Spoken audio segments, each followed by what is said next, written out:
Shalom, shalom, greetings. How are you? It's good to meet you once again, so welcome, welcome. Remember that the last time we were in this place, the city of Tel Sheva, the biblical one, we stayed exactly at this part of the entrance and we didn't get to go in. What we are going to do today is directly go inside and we are going to explore and we are going to learn with the Bible in hand everything we can learn today. Remember well the last time we came to this place where we had a learning about the well, about the water, and everything that this also entailed in ancient times back then, and how we today can learn a lot from what the Bible left us written here. So get comfortable, prepare yourself, because we are going to enter one of the important biblical places in the scriptures where Abraham, Isaac, and Jacob were in this place.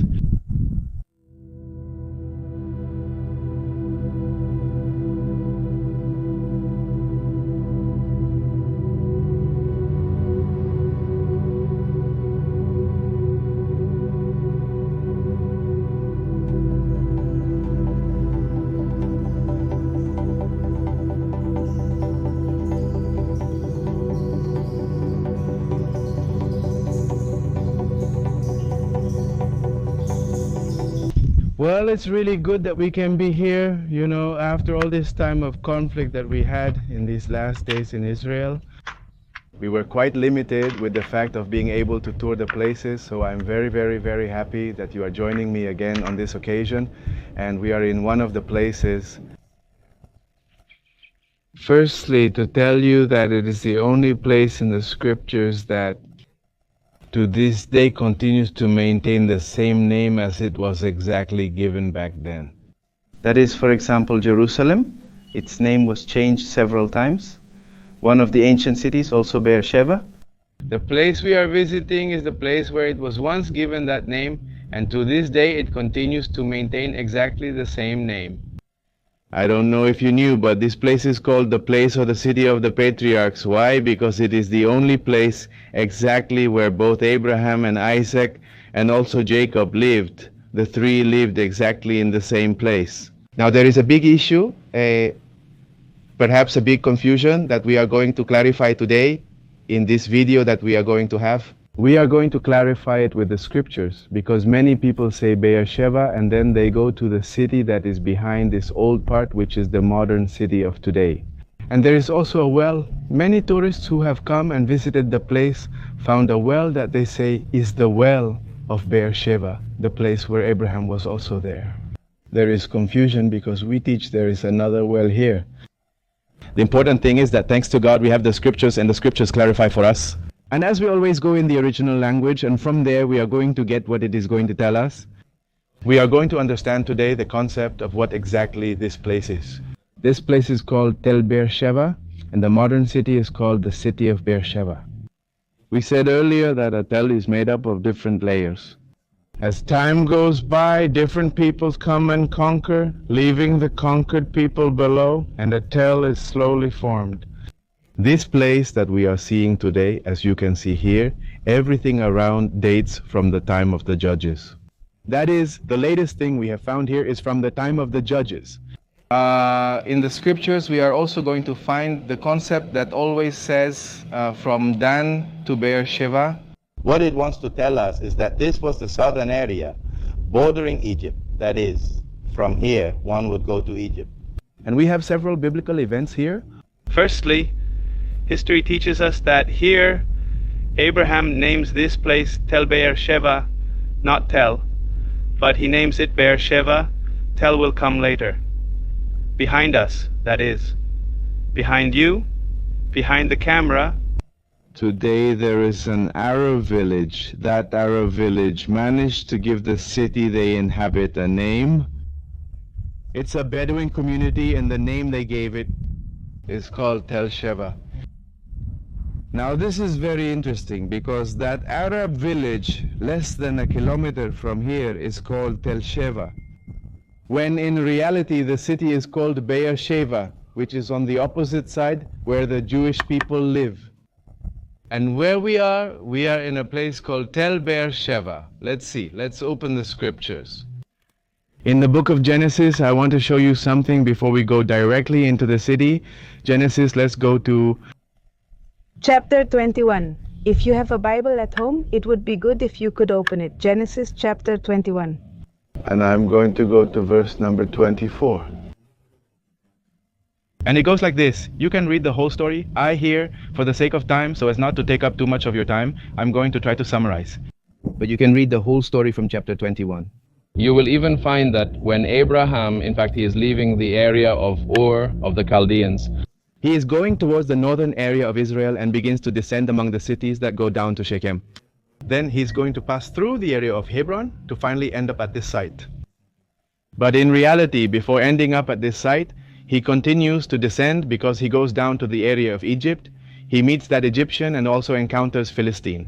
Do you remember that there had been an event? There his wife with Abimelech, then they say they came back here. But at that moment when he met Abimelech, there was a situation.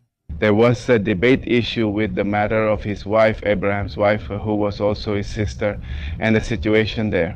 You read in the scriptures because that's really interesting, but look what it says in verse 24. It says, "And Abraham responded, I will swear. And Abraham reproved Abimelech because of a well of water which Abimelech's servants had taken away." That is, to put it in context, we're going to go to a language that's a bit easier to understand. Abraham had his shepherds, Abimelech had his shepherds, and among Abraham's shepherds they had dug a well and found that this well had water. Abimelech's shepherds came and disputed with Abraham's shepherds, fighting over the water well. We must understand that a few thousand years ago, water here was something very, very important. Below, when you walk through the Negev Desert and the Araba area, it is estimated that 70% of the territory of Israel is desert. And much of that desert has salty waters underneath. About 700 meters below the ground, there is salty water. In fact, there is a very interesting tree that Abraham plants because it is feeding on those salty waters. So 27, let's go to 26. And Abimelech responded, I don't know who did this, nor did you let me know, nor have I heard it until today. That is, Abraham goes and tells Abimelech, look, your shepherds came and wanted to take the well that my shepherds discovered with water. And Abimelech says, what are you saying? I knew absolutely nothing. I don't even know who did it, and I didn't even know until today when you are here talking to me about this well. And it says that Abraham took 27 sheep and cows and said to Abimelech, and they both made covenants. Then Abraham set aside 7 lambs from the flock, and Abimelech said to Abraham, what do those 7 lambs you have set aside mean? And he responded that you will take these 7 lambs from my hand to serve as my testimony that I dug this well. Therefore he called that place Sheva, because there both of them swore an oath. They made a covenant in Sheva. Then Abimelech and Phicol, the commander of his army, rose up and returned to the land of the Philistines. In the 33, it says Abraham planted a tamarisk tree in Sheva, and there he called on the name of the Lord, the eternal God.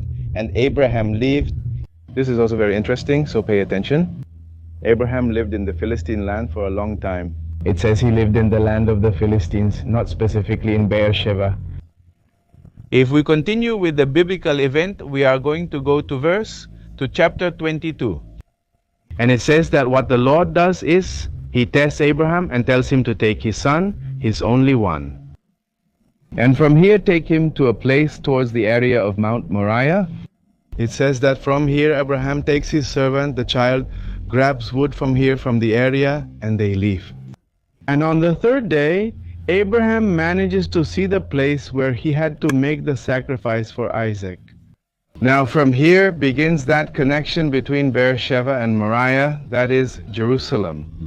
For the first time, these 2 cities that are going to be intertwined appear on the scene. From that command of the Lord that tells Abraham to go to a mountain, that when he arrives, I will tell you, when Abraham raises his eyes, he says he sees Mount Moriah. That's where the sacrifice was going to be, the location of the first and second temples, and where the Lord Jesus will eventually come to reign. Also in the city of Jerusalem. I mean, notice how everything has been connected since then, even towards the future. From here where it all began, This is where Abraham opens his eyes to the heavens and can see the stars. The Lord tells him, count them, because so will be your offspring, and I will bless you, and in you all the nations of the earth will be blessed. Now, when they leave from here and take the firewood, Abraham felt in his heart that he would follow through with his plan. He is going to bring it out, and he is going to tell it to his servant. He says, we will go up, worship, and return. Not only were they going to return to the place where he had left the servant below, but he was going to return again to this place, because the Bible tells us that he did not dwell in this site. It says that he dwelled in the surrounding places. Listen, this is very interesting, he told us. We completed chapter 21. They signed the covenant with Abimelech. He resided in the Philistine lands, not here. Now see what chapter 22 says. In the end, it all ends with the event on Mount Moriah, and the Lord says, surely I will bless you, verse 17, and I will multiply your descendants like the stars in the sky and like the sand on the seashore. Your descendants will overcome their enemies. In your seed all the nations of the earth will be blessed because you obeyed my voice. 19. Abraham returned to his servants, and they departed together to Beersheba, according to the Bible. And what does it say next? And Abraham lived in Beersheba. That is to say that finally that journey to Mount Moriah completely changes Abraham's life. A person who had been wandering from Ur of the Chaldeans, who had wandered through different places. Wherever he went, he couldn't settle down. He would set up a tent, leave after a few days, set up another tent, leave after a few days, set up another tent. Until God's call came and told him, you've come this far. Abraham was 100 years old when that happened. Consider the journey. He walked more than 115 kilometers to get there at the age of 100. So if there are older people listening to me, look, the Lord is not finished yet. The Lord is still fulfilling purposes that he gave a while ago. And if you feel like you're wandering around the world, or if you feel like your life is in a zigzag and you're not centered, at a certain point, the Lord will center you and he will say, up to here. Observe, stop, look. That's where the Lord speaks. Observe, stop, look. And when he comes, Abraham comes, he is no longer a wanderer here. He settles down and stays and lives in the city of Beersheba. That is, the purpose had been fulfilled. Later on, the one who is going to carry on is Isaac, and later on, the one who is going to succeed him is Jacob. Now, I don't know if you paid attention, because here, actually, this place is called Beersheba, because they swore a pact. In Hebrew language, Sheva means oath. They signed the oath pact. Later in the scriptures, you will be able to read it too if you continue with the Genesis story. We are going to go and visit another well where the city of Beersheba is named. Okay? By the name of the 7 wells. This is the name of the oath covenant. That is this place, this is called Beersheba because here they swore a covenant. That is the well of the oath. But later on, we are going to have the 7 wells that will be the modern city of today. When does that city appear on the scene? With Isaac. Because it says that later on, there is also a meeting between Isaac and Abimelech again. And it says that Abimelech tells him, hey, no, let's stop. Let's make a pact like we also did. And I won't harm you, and you won't harm me. And it says that Isaac's servants come, and they tell him, we found a well. And to that well, then Isaac calls it Sheva. And it says that from that time until today, the city is called Beersheba. That is, we are talking about 2 different territorial spaces. A place called Sheva by Isaac, which is the city called Beersheba, which is behind the walls. We are going to visit it later, further ahead than the modern city. But this place is called Tel Sheva because of the oath pact. So up to here, we have learned this from the scriptures, what the scriptures tell us about the name. Now, we are going to go directly a little bit inside, and we are going to continue learning a little more about what this city has to teach you today.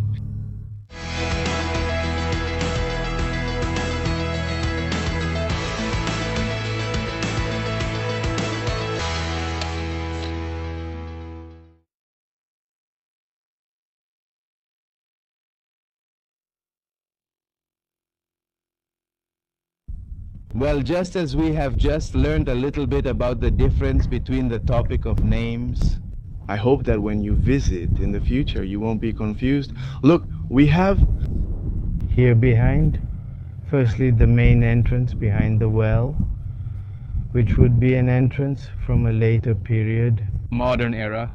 but the one from the ancient era, dating back to the time of the kings, which we have here, mostly archaeological excavations.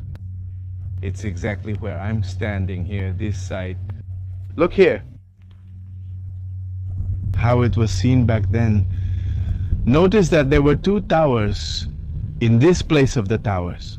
You may have heard the concept in the scriptures of the watchtowers. The watchtowers were where they climbed up high to be able to control who was coming from the outside. They were the ones who observed, the ones who looked like security guards. They were those who controlled from the high parts of the city. The main entrance, this is what we have today. That is, we would have this as the main entrance, the one we just saw there, and the tower that would rise here to my right, and another tower that would rise here to the left as soon as we entered the city back then. Look at what there was. Imagine that we are a few thousand years back, and you are wandering around the desert and you are coming from the north area. In the north area, remember there was the reign, for example, of Ahab. Do you remember Ahab? There was a king who had faced such a situation with Elijah and the prophets of Baal. By the way, exactly something that happened in a meeting that Elijah had with the prophets of Baal on Mount Carmel. The Bible tells us that after that event, Elijah went as far away as he could. He was in the area of Dan, northern area, and he went as far away as he could. And the Bible tells us that he reached Sheva, that is, he arrived at this place precisely with his servant. And it tells us that from here he left the servant in this place, in this physical space, in this city. And he started to give him an hour back in the desert area. Now, where did he go in that hour? Back to the desert area. The Bible tells us that he went to Mount Horeb. We will talk later about Mount Horeb, its meaning, where it is located, why it appears very few times in the scriptures and almost does not appear. Almost no one knows where its location is. We will talk about this in another video. The Bible says Elijah was there. We know the rest of the story where the Lord speaks to Elijah and what happens with all the prophet Elijah and the prophet Elisha later. And Elijah becomes a great prophet for the people of Israel. This place where we are here is what would be the main square. That is here, remember, we just entered through the main entrance. To pay taxes back then, you possibly had to provide details of your origin and who was coming with you. They gave us entry to the place, and when we entered, we found this space, and automatically we arrived at this place. There was a place here, obviously, where there was space for the person in charge of the site. The place where he could live. Let's call him the king. If he had to come, they had a space for the king. It's exactly here. This was the main street back then. Obviously there were no vehicles, no carriages, people walked a lot. This was more like the governor's house. If the king came for some reason here to the south zone, then this is where he had to live, in this place. We can go in. This was the area of the deposits. Here were all the warehouses. They had 3 deposits for the governor's house and the main hall. Here rooms to our left, and here the main hall where the governor was along with his work team, and they could, let's call it, have their meetings and their boards. Remember that this was part of the kingdom of Israel of that time, and it was the kingdom, as the scriptures tell us, from Dan to Beersheba. We are going to leave from this part. Let's suppose that we are part of the kings and governors. We are inside the main part. Follow me here. We are already this because it says that we are ambassadors of the great Plaza, Main Street again, and from the main street we would be heading to one of the places where there is also the upper part. There was like a tower, if you can observe there. From there you could observe absolutely all the surroundings of the city. The Hebron River, the Beersheba River, is very close here. We are going to go see one of the places where there was something called Magaramei in Hebrew language. Water reserve. would be the translation into Spanish where water could be retained within the city. In case there is a drought or lack of rain, here is a place where it does not rain much. So in the desert, it does not rain much. Something interesting now that I say the word desert, and listen well. In Hebrew language it is said, Bamidbar hadavar idaber. It seems like I said exactly the same thing, but what I said is, in the desert the verb speaks. That is, in the desert the word speaks. Remember, every time you are in a desert, the word speaks. In the desert, Bamidbar hadava idaber. And who is the word? The verb made flesh. Always remember that. That when you find yourself in the desert, always pay attention. Audible sound like Elias, and in the silence comes the word, and it will always speak to your life. The scriptures are incredible, how the Lord uses even physical places to bring us a word and to remind us that He is always present. Let's keep walking around here. And we are going to go now to the high area, to this part, to be able to see something. But before we get there, let's go this way, because we have a lot to discover here. But I also don't want to take up too much of your time.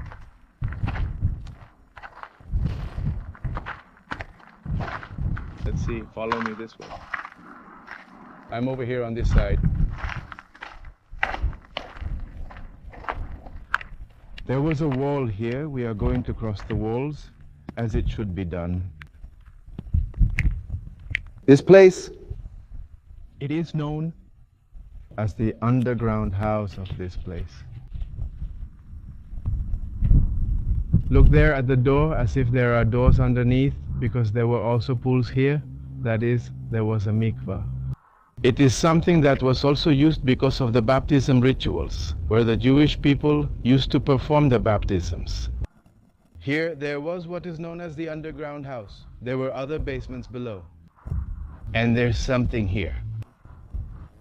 What do you say we climb up? You up for it? We're going to climb up here, and we're going to get to this place. We're like cutting paths. We're going to get to this place because I want to show you this.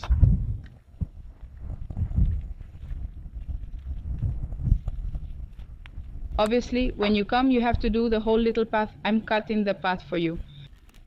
Look here, Main Street. Notice how the street is cut off. There's something underneath. More street. Why? Because remember, we are on a tel. That is, there were different subfloors. That is, the city also went down. For example, the well we had outside. The water well is 69 meters deep, and the height of the tower is about 300 meters above sea level. I'm going to show you something. What it looked like, more or less, not exactly, but what the house of the wall looked like here. Remember, there was a part in the scriptures in another city, not this one, in Jericho, where they had spies. And those spies say they enter the house. You remember the name of a woman? Write it here in the comments. Who went through her house and she hid them. Look, here are the walls. This is the wall. This is not Jericho itself, but a model depicting what cities looked like in that era. Notice how the house is attached to the wall. That is, here we have the house. Look at all the remains of a house here. This is a house, what is known as a model Arbat Javan house. And here we have the wall. And notice, come over here to this side, come over here to this side. Notice that we are here at a height. We are high, high, high, high, and down, down, down, down. The whole wall would be there. Today we notice that we are no longer high because everything around has been filled in. But for you to see, all this was part of the wall.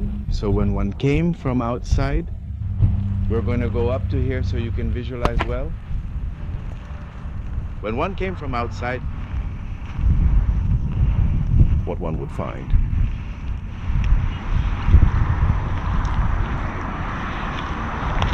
Come this way.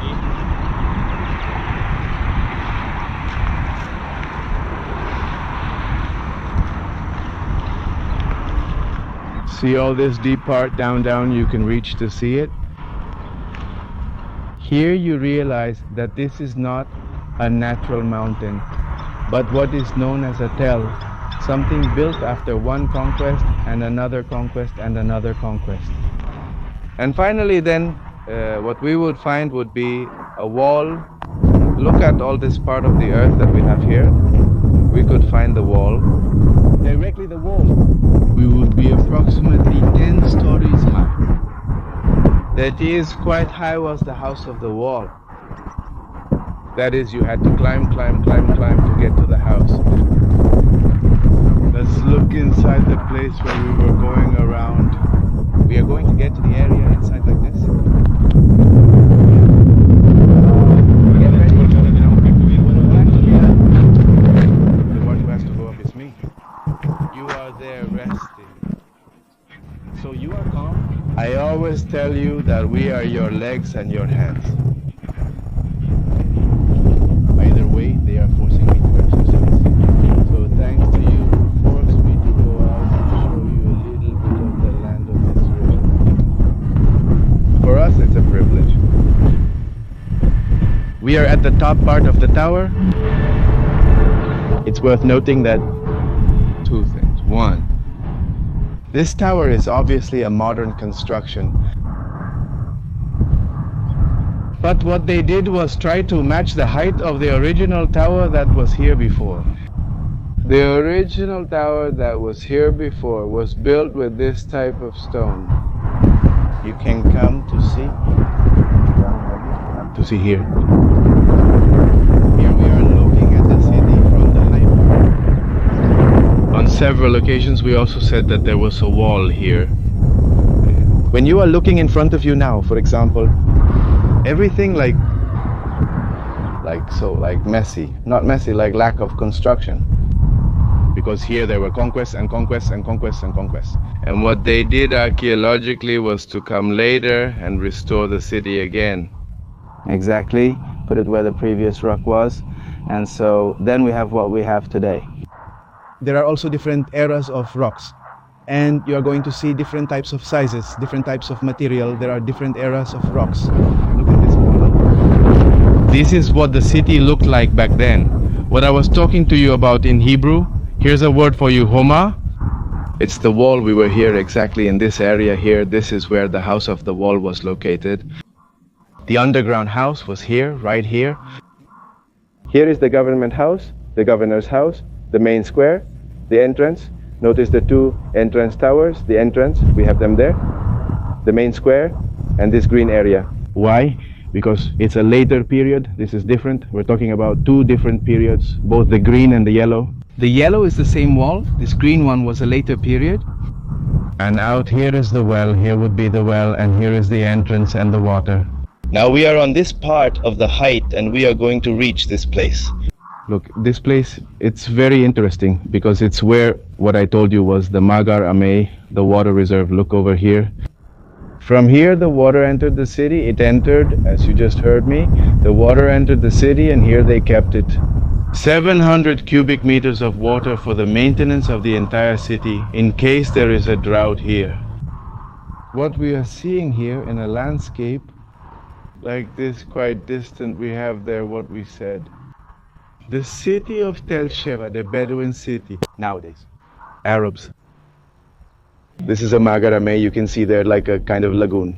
That is a modern water reserve, unlike what they had back then. Today, they're open and often used for fish farming and other purposes. There is a Jewish city where all the trees are. It is called the city of Omer from behind. If we continue on that route, if we follow these cars, for example, this route that goes that way, and if we keep going, we are going to take the path that Abraham took when he went to Mount Moriah. Because from there we are going to reach the city of Hebron, from Hebron to Bethlehem, and from Bethlehem to Jerusalem. And here in front, what we see here, all these tall towers that can be seen there in the distance, far, far away. We are going to arrive and we are going to enter. That is the city of Beersheba, that is the modern city of Beersheba. As you can see, there is also a nearby bridge here. The train that connects the city of Beersheba with the rest of the cities passes through there, until it reaches the north of Israel, bordering Lebanon. later period. We are going to learn when we get to the modern city of the Ottoman era that there was also a train that connected directly with the city of Istanbul. But we'll see that later. There's a lot to learn. Later, we'll visit the modern city of Sheva and learn more about modern times. And obviously, we will be able to see the fulfillment of God's promise to Abraham. As of today, the city also continues to maintain, as we said at the beginning, maintaining the same name, and it continues to be a light to the rest of the nations of the cities here in Israel. It's incredible what's happening in Sheva. I'll tell you about that in another episode when we go there. Look, see that like a little roof of, if you can see, like a cane? There is the water area divided. The water reserve is divided into 3 areas. We are going to go directly into a part where there are some steps, and we are going to start going down. And then we are going to start the exit from the city. But we are actually going to leave where the water was coming in, so we are going to meet the water if we were there at that time. We are going to start going down. And we are going directly into that area.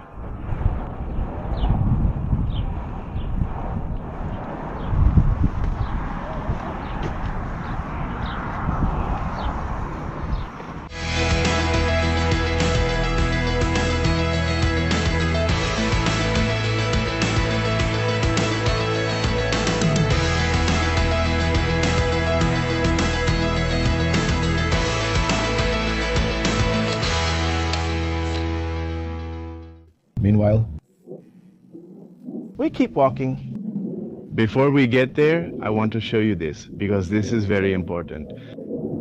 Remember that in the first video, the first part we did about the city, and I talked to you about the altar. The altar that was found in this place, that today the original is in the Israel Museum. Some of the rocks that were used in that altar were found in these places. These were deposits where food was stored. Possibly, it was everything that had to do with the people of the army, the soldiers, and here there were jars and a lot of other elements. And among all those elements, they found in this site the rocks, part of the rocks that finally were the ones that ended up restoring and assembling again. The altar that once had been built had been raised in this place. So for those who didn't see, don't know what I'm talking about, you will find a link somewhere, or below you will find a link so you can go and see the first part of Tel Sheva. Understanding the correlation in this video continuation is crucial. So let's go this way. We're going to keep walking towards the area we wanted to go to. Well, you know what? It's hot here. We are in the summer now in Israel. And when they get in here, what most tourists do want to do is go where we are going to go. Because we are going to the heart of the earth, that is, to the heart of this tel. We are going to go underneath. It's amazing how the temperature will change. Maybe you won't notice it there, but we will notice it here, because that's where we want to go. We want to go down. Now, notice that it's very dangerous to go down, because look, these stairs are all very unstable, not unstable in a dangerous way. They are very uneven, one rock next to the other. And even here, as we continue to go down, it's going to be much more difficult. Look at the walls. This is what is known in the Hebrew language. It is called Mifal HaMaim. The translation into English, if we have to translate it literally, we would have to say water factory, but it really doesn't work that way. It wouldn't be the correct term. In English, it is translated as water system, a place where what was used more than anything was to draw water, or divert water in some way so that you have an idea, into the city. Remember, there was a time when there was a king of Israel. The king says he returned again to the Jewish people and brought them back to the God of Israel. You might write down the name, which king it was. A very important king for the people, and it wasn't King David. And it says that he also diverted the waters and brought them into the city to protect the city. And that the water stays inside the city. In case the armies come and attack him, that happened in Jerusalem. Now this place, here in the city of Sheva, what they did was something quite similar. That's why it's called the water system, and they end up bringing the water so that the inhabitants of the city of Sheva have what we finally talked about, Magaramei, the water reserve. Now we are going to see that there were different places here where the water was contained. Be careful because this is high. Well, this is high, this is low, and those who are high here will realize if I am tall or short. They touch here, they bump their heads. I've shown up here with various bumps in the house several times, one on each side. Be very careful. Okay, look, the temperature has changed in an incredible way. It feels very pleasant here. It's like it's time to stay and rest here, have a little coffee as you are doing there at home. Look here. It was kept. This was a reserve. Example, one of the water reserves. Here the water came from outside the Hebron River, precisely. It entered through a gutter that is like a kind of deep tunnel. Until finally the water ended up in this sector. And here they had a water reserve. For the entire population, it is estimated 700 cubic meters. That is, those who know about cubic meters know that we are talking about an incredible amount of water. If we were in that era and we had to enter this place, then you would not be hearing me talking as I am talking, but you would be hearing how... Why? Because I'm underwater. That is, all of this was covered with water. In fact, when here, there isn't much lighting, but look on this side. I'm already moving forward. There are very deep plasterings on the wall, and they can be seen here. Those who worked here worked with their hands, and look how they plastered. Do you realize? Their handprints remain here, in all these sectors. Part of the hands of those people who were working in this sector. There was more water reserve here in another space. Notice the height. The amount of water that could enter this whole place, and it was water that was hidden from people outside. Those who came wanted to wage war and wanted to conquer or wanted to fight or wanted to enclose the citizens from the outside. They finally did not achieve it. That people run out of water because they had their reserve here, so they could be here. Months, even years with the water issue. As I mentioned before, there wasn't a lot of rain in this area. Well, look, we just had a technical glitch there. This group, the camera that was coming from behind, the camera is gone. Our camera is gone, so we have this up front. Sorry, because the sound is not the same, the dry image is not the same, but thank God we are here. Look, just a few meters from the exit of the place. I'm going to say that you guys didn't miss absolutely almost nothing. We're going to get out of here and I'm going to start saying goodbye to you. And we're going to meet in a new episode. Here in Israel, we're going to continue touring Israel. Remember that we're leaving here. I told you where the water was coming in. Look here, the water was coming in through that place.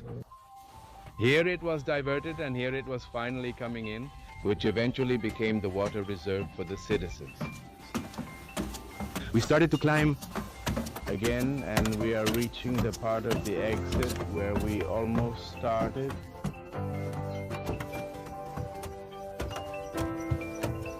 Allow me before saying goodbye to you. Wait, I'm going to take this off. Because yes, it's hot here, but thank God we come from inside there where we cooled up a bit. Well, thank you. Really thank you for joining us, for being with us today. For me, again, a privilege that you have been with us. And we'll see you in the next episode. From here, from Touring Israel with the Bible in hand. Share if this video was a blessing for you, and we'll see you very soon. God bless you. Thank you for being here. Shalom, shalom from Israel, the land of the Bible.